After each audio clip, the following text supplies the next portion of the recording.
Hello, all you beautiful souls out there. I'm Samantha, and this is the Sage Witch Mooncast. Today, we're going to be talking a little bit about protective magic.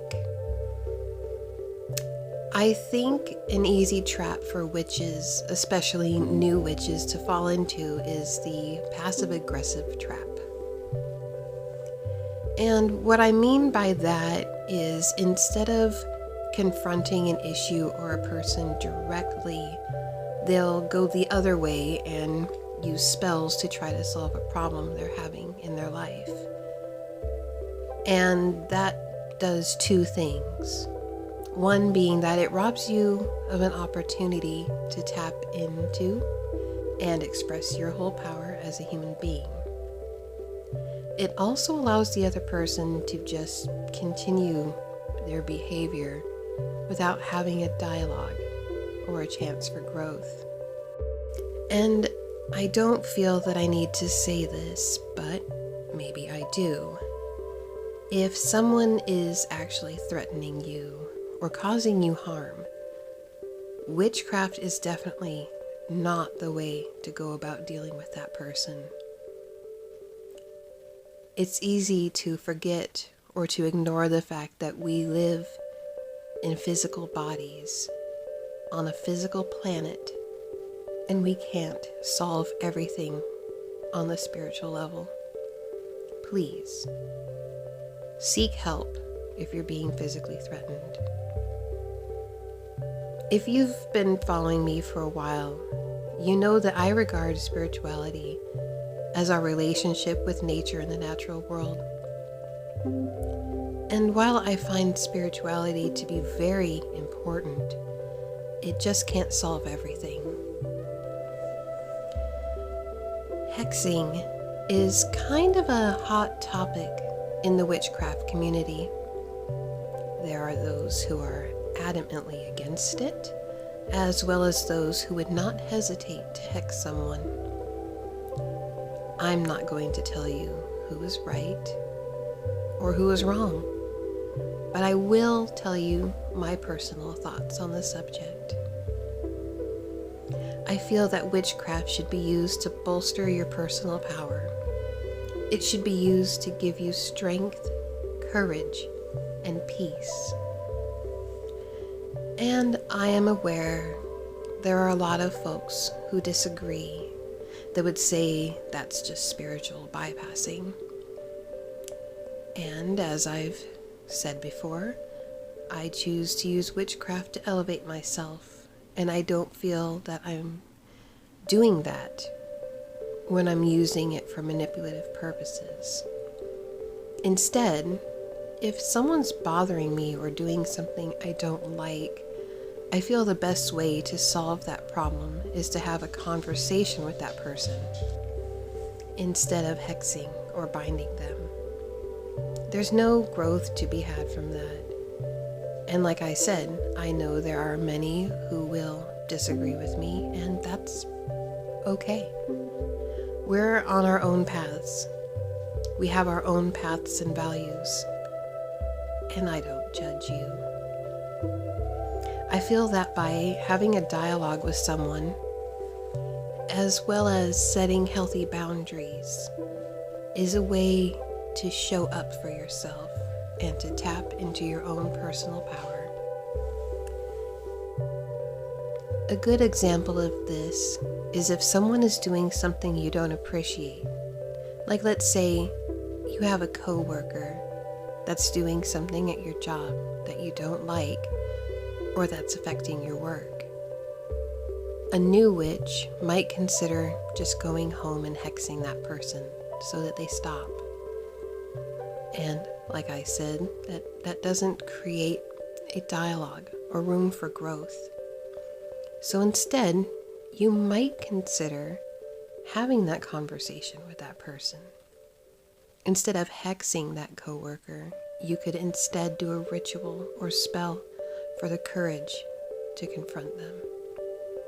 And that, for me, is a positive and elevating way to use witchcraft to your advantage and to help you in your own personal growth. There's nothing wrong with using your craft to give yourself the courage if you need to do something. Sometimes, however, you might find the idea of confronting a person or having a dialogue just not worth it. Maybe the person in question just has a tiring energy about them. I've always said that vampires are real, metaphorically speaking, and not the way that Hollywood portrays them. But have you ever been around a person that just left you feeling completely drained? They aren't necessarily malevolent or hurtful, just exhausting. I like to call these folk energetic vampires. They can be very taxing and just difficult to spend a lot of time with. I don't think they mean any intentional harm, it's just the way they are. In this case, instead of aiming your spell work towards them, you can aim it towards yourself. On the full moon, I will moonbathe, soaking up that soft lunar energy.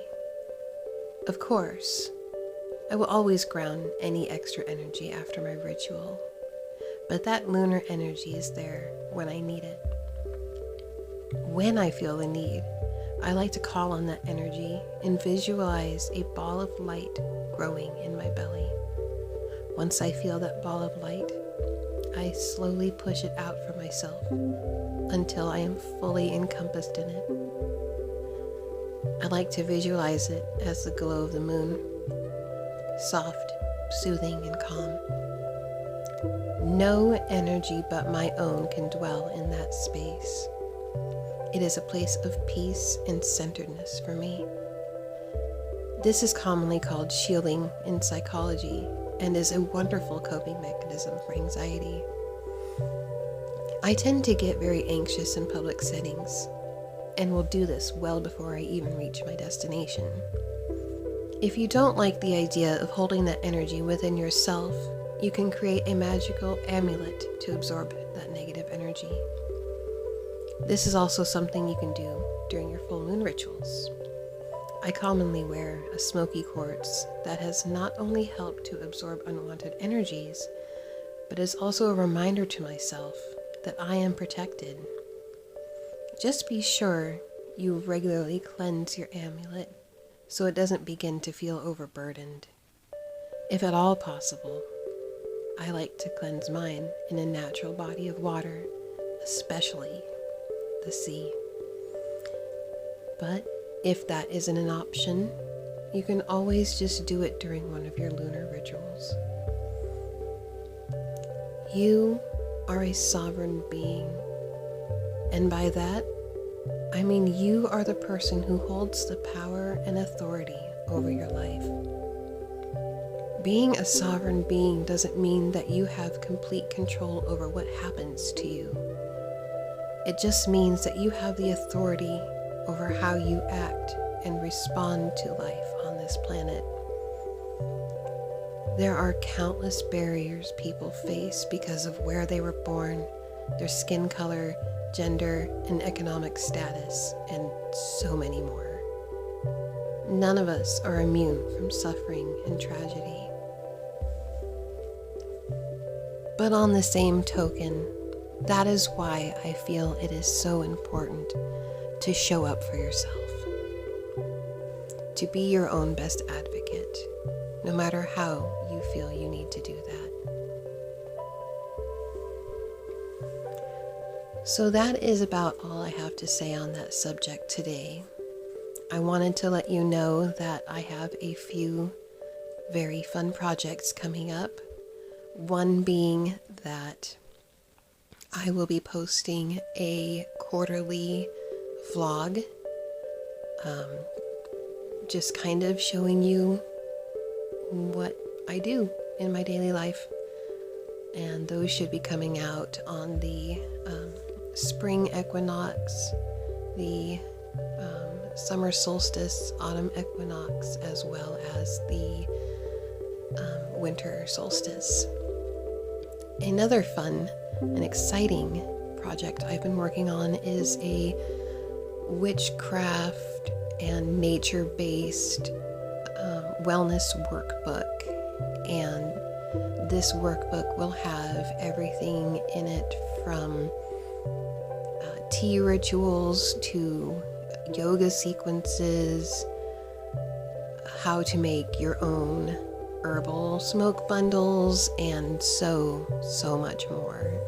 And that I'm hoping will be coming out by the summer solstice. So I'm pretty excited about that.